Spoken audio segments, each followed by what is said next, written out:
Hi there, I'm Jody. I work on the Edwin team at Nelson, and I'm excited to walk you through our new progress checks for math. Edwin's progress checks are a formative assessment tool that gives students an opportunity to show what they know so that you can check in on their understanding and see who might need some extra support. For example, I'm going to head over to Math 6.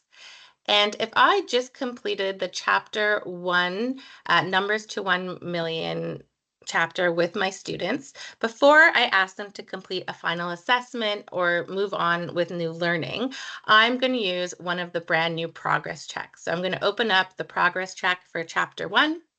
And these are easy to use multiple choice questions that I can just share a link to my students or share through Google Classroom.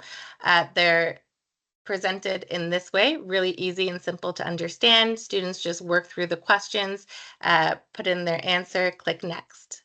Now, the powerful part is that you can view all of your students' results in the dashboard. So I'm going to go into the dashboard, open up my class, and this is the brand new page, Progress Checks, that I'm going to click on.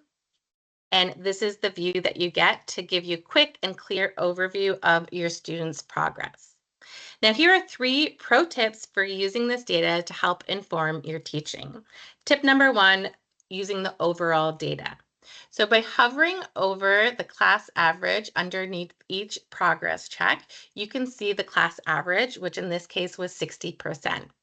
Now, you can also scroll through and take a quick look at how each student performed on this progress check. And you can take a look at some students who are in the red, and you can see this person got 33%, this student got 22%. And this information might help you identify at a glance who could benefit from more individualized attention next class or maybe a small group review. Tip number 2, progress check data. So I'm going to click into the chapter 1 numbers to 1 million progress check.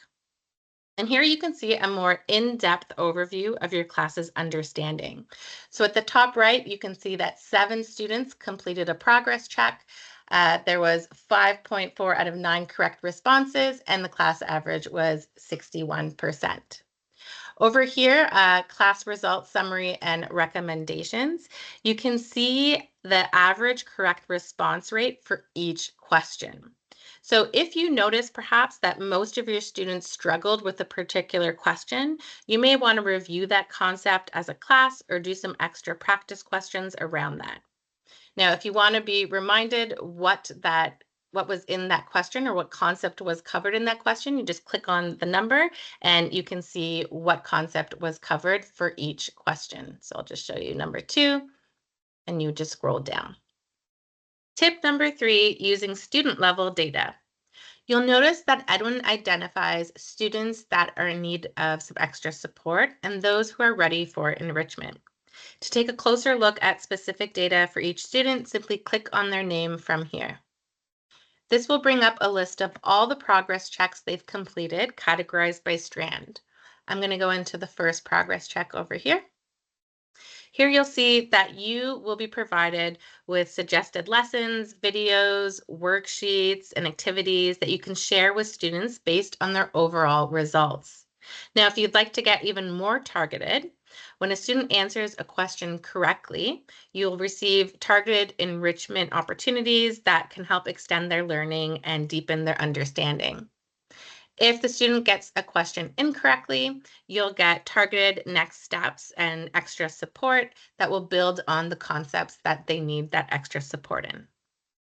We hope that you're as excited as we are to use this new feature to help guide next steps, personalize instruction, and support every learner with their confidence. We can't wait for you to use this data-informed teaching tool in your classrooms.